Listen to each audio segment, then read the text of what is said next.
Hi hello ನಮಸ್ಕಾರ ಸ್ನೇಹಿತರ. ಇಲ್ಲಿ ನಂದೊಬ್ರು ನನ್ನ ಮನೆ ಅಂತ ಹೇಳಿ ಅಮ್ಮು ಮತ್ತು ವಲ್ಲಭನ್ನ ಮನೆಯಿಂದ ಹೊರಗಡೆ ಕಳಿಸು ಕೆಲಸಕ್ಕೆ ಮುಂದಾಗಿಬಿಟ್ರು. ಅಲ್ಲಿ ಕೇಶವ ಅಪ್ಪನ ವಿರುದ್ಧವಾಗಿ ನಿಂತ. ಇಲ್ಲಿ ವಲ್ಲಭನ್ಗೆ ಪ್ರಿಯಾ ನೌಟಂಕಿ ಆಟ ಗೊತ್ತಾಗುತ್ತೆ. ಪ್ರಿಯಾ ವಿರುದ್ಧ ಸಿಡಿತಿದ್ರ. ಏನಾಯಿತು ಏನು ಕಥೆ ಇದು ಎಲ್ಲವನ್ನ ಕೂಡ ತಿಳ್ಕೊಬೇಕು ಅಂದರೆ ಈಗಲೇ ನಮ್ಮ ಈ ಚಾನಲ್ನ ಸಬ್ಸ್ಕ್ರೈಬ್ ಮಾಡಿ, ಹಾಗೆ ಒಂದು ವಿಡಿಯೋವನ್ನು ಪೂರ್ತಿಯಾಗಿ ನೋಡೋದನ್ನು ಯಾವುದೇ ಕಾರಣಕ್ಕೂ ಕೂಡ ಮರಿಬೇಡಿ. ಇಲ್ಲಿ ನಂದ ಅವರು ಪೇಪರ್ ಓದ್ತಾ ಇರ್ತಾರೆ. ಪೇಪರ್ ಓದಬೇಕಾದ್ರೆ ಅಲ್ಲಿಗೆ ಬಂದಂತಹ ಸುಂದರ ಅವರು ಕೂಡ ಏನು ಬರ್ತಿದೆ ಮಾವ, ಅಯ್ಯೋ ಪೇಪರಲ್ಲಿ ಮೀನರಾಶಿಯವರಿಗೆ ಕೆಲಸ ಬದಲಾವಣೆ ಆಗುತ್ತೆ ಅಂತ ಬರ್ತಿದೆ, ನನಗೆ ಪೋಸ್ಟ್ ಚೇಂಜ್ ಮಾಡ್ತೀರಾ ನೀವು? ಕ್ಯಾಶಿಯರ್ ಪೋಸ್ಟ್ ಕೊಡ್ತೀರಾ, ಸರ್ವಿಸ್ ಪೋಸ್ಟಿಂದ ಸೇಲ್ಸ್ ಮ್ಯಾನ್ ಪೋಸ್ಟಿಂದ ಅಂತ ಹೇಳಿ ಕೆಣಕ್ತಿದ್ದಾರೆ. ಸುಮ್ಮನೆ ಇರೋಕ್ಕಾಗಲ್ವ, ಏನೇನೋ ಒಂದು ಮಾತಾಡ್ತಾನೆ ಇರೋದೆ. ನಿನ್ನಂಥ ಬೇಜವಾಬ್ದಾರಿ ಮನುಷ್ಯನಿಗೆ ಮದುವೆ ಬೇರೆ, ಹಾಗೆ ಹೀಗೆ ಅಂತ ಹೇಳಿ ನಂದವರು ಮಾತಾಡ್ತಾರೆ. ಜೊತೆಗೆ ಇವತ್ತು ಎಲ್ಲೋ ಬಟ್ಟೆ ಹಾಕೋಬೇಕು ಅಂತ ಬರ್ತಿರುತ್ತೆ. ಅದೇ ಕಾರಣಕ್ಕೆ ಎಲ್ಲೂ ಬಟ್ಟೆ ಹಾಕೋಬೇಕಂತೆ ಮಾವ, ಅದೇ ಮಾಧವನ್ ಮದುವೆಗೆ ತಗೊಟ್ಟಿದ್ರಲ್ಲ ಅದನ್ನೇ ಹಾಕೊಂಡ್ಬಿಡ್ತೀನಿ ಬಿಡಿ, ಪೂರ್ತಿಯಾಗಿ ಎಲ್ಲೆಲ್ಲೋ ಬಟ್ಟೆ ಇರತ್ತೆ ಅಂತ ಹೇಳಿ ಹೇಳ್ತಿದ್ದಾರೆ. ಅಷ್ಟರಲ್ಲಿ ಅಲ್ಲಿಗೆ ವಲ್ಲಭ ಕೂಡ ಬರ್ತಾರೆ. ವಲ್ಲಭ ಕೂಡ ಬರ್ತಿದ್ದಾಗೇನೆ ಏನು ಮಾವ ಏನು ಪೇಪರ್ ಓದ್ತಿದ್ದೀರಾ? ಪೇಪರೆಲ್ಲ ಯಾಕೆ ಓದ್ತೀಯ ಮಾವ ನೀನು? ಇವತ್ತಿನ ಕಾಲದಲ್ಲಿ ಅಪ್ಡೇಟ್ ಆಗಿದೆ, ಫೋನ್ ನೋಡ್ಕೊಂಡು ಇರಬೇಕು, ಫೋನಲ್ಲಿ ಎಲ್ಲ ಕೂಡ ಸಿಗುತ್ತೆ, ಪೇಪರೆಲ್ಲ ಯಾಕೆ ಓದ್ತಾ ಇರ್ತೀಯ ಅಂತ ಹೇಳ್ತಿರ್ತಾರೆ. ಅಷ್ಟರಲ್ಲಿ ಪ್ರಿಯಾ ಬಂದು ಮಾವನ್ ಕಾಫಿ ಕೊಡ್ತಾರೆ. ಕಾಫಿ ಕೊಡ್ತಿದ್ದಾಗೆ ಏನಿದು ಮೊಬೈಲಲ್ಲಿ ನೋಡಿ ಹಾಗೆ ಹೀಗೆ ಅಂತ ಹೇಳ್ತಿದ್ರಲ್ಲ ವಲ್ಲಭ ಅವರೇ ಅಂದಾಗ ನಿಜ ಅಲ್ವಾ ಅದಕ್ಕೆ ಇವತ್ತೆಲ್ಲ ಫೋನಲ್ಲೇ ಸಿಗುತ್ತೆ, ಪೇಪರ್ ಎಲ್ಲ ಓದೋದೆಲ್ಲ ಔಟ್ಡೇಟೆಡು ಅಂತ ಹೇಳ್ತಾರೆ. ಹಾಗಿದ್ರೆ ನೀವು ಹೇಳ್ತಿರೋದು ಪೇಪರ್ ಓದೋರು ದಡ್ರು ಔಟ್ಡೇಟೆಡ್ ಅಂತಾನ? ಆ ರೀತಿ ಎಲ್ಲ ಯಾಕೆ ಹೇಳ್ತೀರಾ? ನಿಜವಾಗ್ಲೂ ಫೋನನ್ನು ನೋಡ್ತಾ ನೋಡ್ತಾ ಇವತ್ತಿನ ಕಾಲದ ಮಕ್ಕಳು ಎಲ್ಲರೂ ಕೂಡ ನಿಮ್ಮಂಥವರೆಲ್ಲ ಕಣ್ಣು ಎಲ್ಲವನ್ನ ಕೂಡ ಹಾಳು ಮಾಡ್ಕೋತಿದ್ದಾರೆ, ಆರೋಗ್ಯ ಹಾಳಾಗ್ತದೆ. ಅದೇ ಮಾವನಂತವ್ರು ನೋಡಿ ಹೇಗಿದ್ದಾರೆ, ಅವರ ಸಮಯದಲ್ಲಿ ನೀವು ಅವ್ರ ರೀತಿ ಇರೋಕ್ಕಾಗತ್ತಾ ಅಂತ ಹೇಳಿ ಪ್ರಿಯಾ ವಲ್ಲಭನ್ನ ಪ್ರಶ್ನೆ ಮಾಡ್ತಾರೆ. ಆಗ ಇಲ್ಲಿ ನಂದ ಅವರು ನೋಡಮ್ಮ ಪ್ರಿಯಾ, ನೀನು ಯಾಕೆ ಅವ್ರಿಗೆಲ್ಲ ಹೇಳೋಕೆ ಹೋಗ್ತೀಯ, ಅವ್ರಿಗೆ ಎಷ್ಟೇ ಹೇಳಿದ್ರು ಕೂಡ ಅರ್ಥ ಆಗೋದಿಲ್ಲ, ನೀನು ಸುಮ್ಮನೆ ಇದ್ಬಿಡು ಅಂತ ಕೂಡ ತಿಳಿಸ್ತಾರೆ. ತದನಂತರ ಇಲ್ಲಿ ನಂದ ಅವರು ಬರ್ತಿದ್ದಾಗೇ ಪ್ರಿಯಾ ಬಂದು ಎಲ್ಲರನ್ನೂ ಕೂಡ ಕರೀತಾಳೆ. ಮನೆಯವ್ರು ಎಲ್ಲರನ್ನ ಕೂಡ ಕರೆದಿದ್ದೆ. ಯಾಕಮ್ಮ ಎಲ್ಲರನ್ನೂ ಕೂಡ ಕರೀತಾ ಇದೆಯಾ ಅಂತ ನಂದವ್ರು ಕೇಳಿದಾಗ, ಇವತ್ತು ಯುಗಾದಿ ಹಬ್ಬ ಅಲ್ವಾ ಮಾವ, ಅದಕ್ಕೋಸ್ಕರನೇ ಬೇವು ಬೆಲ್ಲ ಕೊಡುವುದಕ್ಕೆ ಅಂತ ಹೇಳಿದಾಗ, ಇವತ್ತು ಯುಗಾದಿ ಹಬ್ಬನ ಗಿರಿಜಾ, ನಿಜವಾಗ್ಲೂ ನನಗೆ ಹೇಳಲೇ ಇಲ್ವಲ್ಲ, ಯಾವುದೇ ರೀತಿ ಸಿದ್ಧತೆ ಮಾಡ್ಕೊಂಡಿಲ್ವಲ್ಲ ಅಂತ ನಂದವರು ಹೇಳ್ತಾರೆ. ಅಯ್ಯೋ ಏನ್ರಿ ಮಾಡೋದು, ಮೀನಾ ಮತ್ತು ಕೇಶವ ಮನೇಲಿಲ್ವಲ್ಲ, ಅದೇ ಕಾರಣಕ್ಕೆ ಅವರು ಬಂದಮೇಲೆ ಹಬ್ಬ ಮಾಡೋಣ ಅಂದ್ಕೊಂಡಿದ್ದೆ, ನಾನು ಯಾವುದೇ ರೀತಿ ತಯಾರಿ ಮಾಡ್ಕೊಳ್ಳಿಲ್ಲ ಅಷ್ಟೇ ಅಂತ ಗಿರೀಶ್ ಅವರು ಹೇಳ್ತಾರೆ. ಆಗ ಇಲ್ಲಿ ಪ್ರಿಯಾ ಏನತ್ತ ಇದು, ಅವ್ರು ಬರ್ತಾರೆ ಅಂತ ಹಬ್ಬ ಮಾಡದೆ ಇರೋಕ್ಕಾಗತ್ತಾ? ಹಬ್ಬ ಮಾಡಲೇಬೇಕಲ್ವಾ? ತಗೊಳ್ಳಿ ಬೇವು ಬೆಲ್ಲನ, ತಗೊಳ್ಳಿ ಮಾವ, ತಗೊಳ್ಳಿ ಅತ್ತೆ, ತಗೊಳ್ಳಿ ವಲ್ಲಭ ಅಂತ ಎಲ್ರಿಗೂ ಕೊಡ್ತಾರೆ. ಅಮ್ಮು ಮಾತ್ರ ನನಗೆ ಬೆಲ್ಲ ಕೊಡಿ, ನಾನು ಬೇವು ತಿನ್ನಲ್ಲ ಅಂದಾಗ, ಏನಿದು ಬೇವು ಬೆಲ್ಲ ಎರಡೂ ತಿನ್ನಬೇಕಾಗತ್ತೆ, ಎರಡೂ ತಿಂತ ಬದುಕಲ್ಲಿ ಕಷ್ಟ ಸುಖ ಎರಡೂ ಸಮನಾಗಿ ಬರಲಿ ಅಂತ ಹೇಳಿ ಸ್ವೀಕರಿಸಿ ತಿನ್ನಬೇಕು, ತಗೋ ಅಮ್ಮು ಅಂತ ಹೇಳ್ತಾರೆ ಪ್ರಿಯಾ. ಆದರೆ ಇಲ್ಲಿ ಬೇಡ ಪ್ರಿಯಾಕ್ಕ, ನಾನು ತಿನ್ನೋದಿಲ್ಲ, ನಂಗೆ ಬೆಲ್ಲ ಮಾತ್ರ ಸಾಕು ಅಂತ ಅಮ್ಮು ಹೇಳಿದಾಗ, ಇಲ್ಲಿ ವಲ್ಲಭ ಅಯ್ಯೋ ಅದಕ್ಕೆ ಜಸ್ಟ್ ನಿಮಗೆ ಅದ್ರ ಬಗ್ಗೆ ಅರ್ಥ ಗೊತ್ತಿದೆ ಅನಿಸುತ್ತೆ, ಪೂರ್ತಿ ಅರ್ಥ ಏನು ಅನ್ನೋದು ಗೊತ್ತಿದೆಯಾ?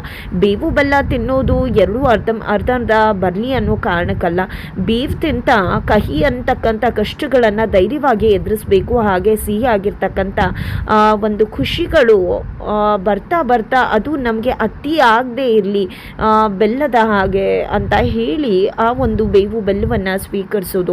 ಇಲ್ಲಿ ಕಷ್ಟ ಬಂದಾಗ ಹೇಗಿದೆ, ಖುಷಿ ಬಂದಾಗ ಕುಗ್ಗದೆ ಇರಬೇಕು ಅನ್ನೋದೇ ಅದರ ಮೂಲ ಒಂದು ನೀತಿ ಅಂತ ಹೇಳಿ ವಲ್ಲಭ ಅದರ ಸಂಪೂರ್ಣ ಅರ್ಥವನ್ನು ತಿಳಿಸ್ತಾರೆ. ಇದರಿಂದಾಗಿ ವಲ್ಲಭ ಎಲ್ಲನೂ ತಿಳ್ಕೊಂಬಿಟ್ಟು ಹೇಳ್ಬಿಟ್ನಲ್ಲ, ನಾನು ಕೆಳಗೆ ಹೋಗ್ಬಿಟ್ನಲ್ಲ ಅಂತ ಹೇಳಿ ಪ್ರಿಯಾಗಿ ಒಂದು ರೀತಿ ಮುಜುಗರ ಆಗತ್ತೆ.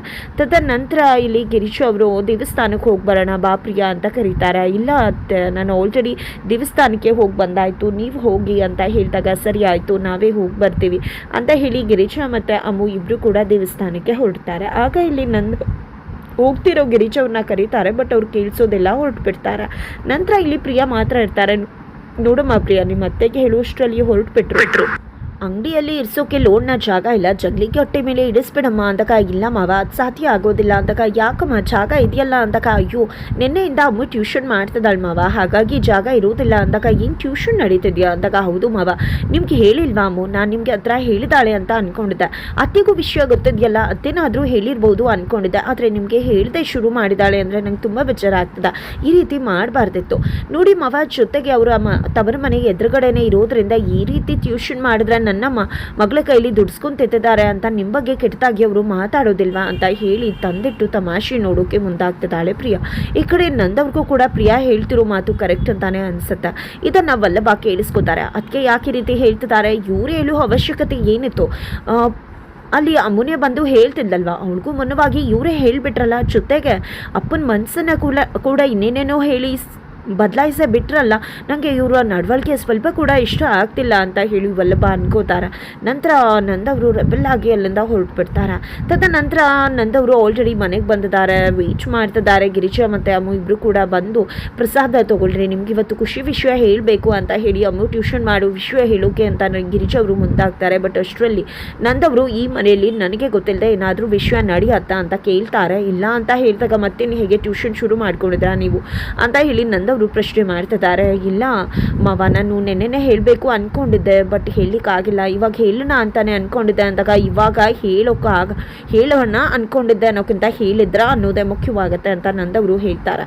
ಇದು ನನ್ನ ಮನೆ, ಈ ಮನೆಯಲ್ಲಿ ಏನೇ ಆದರೂ ಕೂಡ ನನಗೆ ತಿಳಿಸೇ ಆಗಬೇಕು. ಇಷ್ಟು ದಿನಗಳ ಕಾಲ ಕೂಡ ಇದೇ ರೀತಿ ನಡೆದತ್ತಲ್ವ, ಇಷ್ಟು ವರ್ಷ ಯಾರಾದರೂ ನನಗೆ ಕೇಳದೆ ಏನಾದರೂ ಮಾಡಿದ್ರೆ ಈ ಮನೆಯಲ್ಲಿ ಏನೇ ಆದರೂ ನನಗೆ ವಿಷಯ ತಿಳಿಸ್ಬೇಕಲ್ವ, ನನ್ನ ಗಮನಕ್ಕೆ ಬಾರದೆ ಏನಾದರೂ ನಡೆದಿತ್ತ ಅಂತ ಗಿರಿಜಾ ಅವ್ರನ್ನ ಪ್ರಶ್ನೆ ಮಾಡ್ತಿದ್ದಾರೆ. ಇಲ್ಲ ಅಂತಾನೆ ಗಿರಿಜಾ ಕೂಡ ಹೇಳ್ತಾರೆ.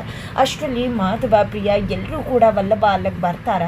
ಇಲ್ಲಿ ಅಪ್ಪ ಅಮ್ಮ ಟ್ಯೂಷನ್ ಮಾಡ್ತೀನಿ ಅಂತ ನನ್ನ ಹತ್ರ ಹೇಳಿದ್ಲು, ಟ್ಯೂಷನ್ ಮಾಡೋದ್ರಲ್ಲಿ ಏನು ತಪ್ಪದ, ಅದಕ್ಕೆ ನನಗೂ ಕೂಡ ಅದು ಸರಿ ಅನ್ನಿಸ್ತು ಅಂದಾಗ ಹೆಂಡತಿ ಪರ ವಹಿಸ್ಕೊಂಡು ಬಂದ್ಬಿಟ್ಟ. ಇವನು ಪರ್ಮಿಷನ್ ಕೊಟ್ಟರೆ ಸಾಕಂತೆ, ನಾನು ಪರ್ಮಿಷನ್ ಕೊಡೋ ಅವಶ್ಯಕತೆ ಇಲ್ವಂತ. ಹಾಗಿದ್ರೆ ಇದು ನನ್ನ ಮನೆ, ಈ ಮನೆಯಲ್ಲಿ ನಾನು ಹೇಳಿದಂಥ ರೀತಿ ರಿವಾಜುಗಳ ಪ್ರಕಾರ ನಡೆಯೋದಾದರೆ ಇರಬಹುದು, ಇಲ್ಲ ಅಂದರೆ ಹೋಗ್ತಾ ಇರ್ಬೋದು ಅನ್ನೋ ಅರ್ಥದಲ್ಲಿ ಮತ್ತೆ ನಂದವರು ಮಾತಾಡ್ಬಿಡ್ತಾರೆ. ಇದರಿಂದ ಅಮ್ಮು ಮನಸ್ಸಿಗೆ ತುಂಬಾ ಘಾಸಿ ಆಗುತ್ತೆ. ಈಗ ತಾನೇ ಅವ್ರ ಮನೆಯವರೆಲ್ಲರೂ ಕೂಡ ನಾನು ಅವರು ಒಡವೆ ತಿನ್ಕೊಂಡಿದ್ದೀನಿ ಅನ್ನೋ ಅರ್ಥದಲ್ಲಿ ಮಾತಾಡ್ತಿದ್ದಾರೆ. ಈಗ ಟ್ಯೂಷನ್ ಮಾಡಿಸಿ ಅವಳ ಹತ್ರ ದುಡ್ಸ್ಕೊತಿದ್ದೀನಿ ಅಂತ ಹೇಳುವುದಿಲ್ವ, ಯಾವುದೇ ಕಾರಣಕ್ಕೂ ಟ್ಯೂಷನ್ ನಡಿ ಕೂಡ್ದು ಅಂತ ಹೇಳಿಬಿಟ್ಟು ಅಲ್ಲಿಂದ ಹೊರಟ್ಬಿಡ್ತಾರೆ. ನಂತರ ಗಿರಿಜಾ ಮತ್ತು ಸುಂದರ ಅವರು ಅಮ್ಮನ ಸಮಾಧಾನ ಮಾಡ್ತಾರೆ. ಇಲ್ಲಿ ಅಮ್ಮು ಅತ್ತೆ ನೀವು ಕೂಡ ನನ್ನಿಂದ ಬಯಸ್ಕೊಳ್ಳುವಾಗಾಯ್ತು, ಮಕ್ಕಳೆಲ್ಲ ಟ್ಯೂಷನ್ಗೆ ಬರ್ತಾರೆ, ಏನು ಹೇಳೋದು ಅಂದಾಗ ನಾನು ಎಲ್ಲವನ್ನ ಕೂಡ ಮ್ಯಾನೇಜ್ ಮಾಡ್ತೀನಿ ಅಂತ ಹೇಳಿ ಸುಂದರ ಅವರು ತಿಳಿಸ್ತಾರೆ. ಇತ್ತ ಕಡೆ ಮಾಧವ ದುಡ್ಡು ಕೊಟ್ಟು ಹೆಂಡತಿಯನ್ನ ತವರ ಮನೆಗೆ ಕಳಿಸ್ತಿದ್ದಾರೆ. ಇನ್ನು ಮುಂದೆ ಸಾಲ ಮಾಡ್ಕೋಬೇಡ ಅಂತ ಮಾವಂಗೆ ಹೇಳ್ಬಿಡು ಅಂತ ತಿಳಿಸ್ತಾರೆ.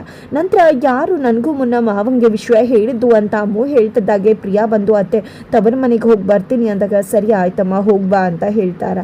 ನಂತರ ಅಮ್ಮು ಮಾವ ಹೇಳಿದ ಅರ್ಥ ಕರೆಕ್ಟಾಗೇ ಇದೆ ಅಲ್ವಾ, ನೀನು ಟ್ಯೂಷನ್ ಮಾಡಿದ್ರೆ ನಿಮ್ಮ ಮನೆಯವ್ರು ತಪ್ಪು ತಿಳ್ಕೊಂಡು ಮಾವನ ಬಗ್ಗೆ ಕೆಟ್ಟದಾಗಿ ಅರ್ಥ ಮಾಡ್ಕೋತಾರಲ್ವಾ ಅಂತ ಹೇಳಿ ಅಲ್ಲಿಂದ ಹೊರಟ್ಬಿಡ್ತಾರೆ. ನಂತರ ಇಲ್ಲಿ ವಲ್ಲಭ ತುಂಬ ಸೆಟ್ ಮಾಡಿಕೊಂಡು ಹಿತ್ತಲಲ್ಲಿ ಓಡಾಡ್ತಿರ್ತಾರೆ. ಅಲ್ಲಿಗೆ ಸುಂದರ ಬಂದು ಏನಾಯಿತು ಅಂದಾಗ ಅಪ್ಪ ಯಾಕೆ ಯಾವಾಗಲೂ ಅದೇ ರೀತಿ ಮಾತಾಡ್ತಾರೆ, ನಂಗೆ ಸ್ವಲ್ಪ ಕೂಡ ಅವರ ನಡವಳಿಕೆ ಇಷ್ಟ ಆಗ್ತಿಲ್ಲ.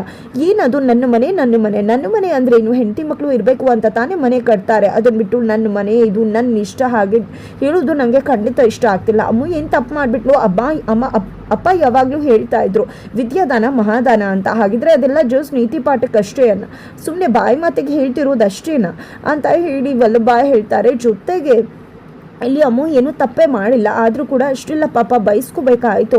ಅವಳ ಕನಸೇ ನುಚ್ಚುನೂರಾಗಿ ಹೋಯಿತು, ನಾನು ಕೂಡ ಮನೆ ಕಟ್ತೀನಿ ಅಂತ ಹೇಳಿ ವಲ್ಲಭ ಹೇಳ್ತಾರೆ. ಹಾಗಿದ್ರೆ ನೀನು ಮನೆ ಬಿಟ್ಟು ಹೋಗ್ಬಿಡ್ತೀಯ ವಲ್ಲಭ ಅಂತ ಸುಂದರ ಅವ್ರು ಕೇಳಿದ್ದಕ್ಕೆ ಯಾಕೆ ಮಾವ ಈ ರೀತಿ ಮಾತಾಡ್ತಿದ್ರ, ಇಲ್ಲಿ ಒಬ್ರಿಗೊಬ್ರು ಬಿಟ್ಟಿರೋದಕ್ಕಾಗೋದಿಲ್ಲ, ನಾನು ಮನೆ ಕಟ್ತೀನಿ ಅಂದೆ, ಇಲ್ಲಿಂದ ಹೋಗ್ತೀನಿ ಅಂತ ಹೇಳಿದ್ನ ಅಂತ ವಲ್ಲಭ ಹೇಳ್ತಾರೆ.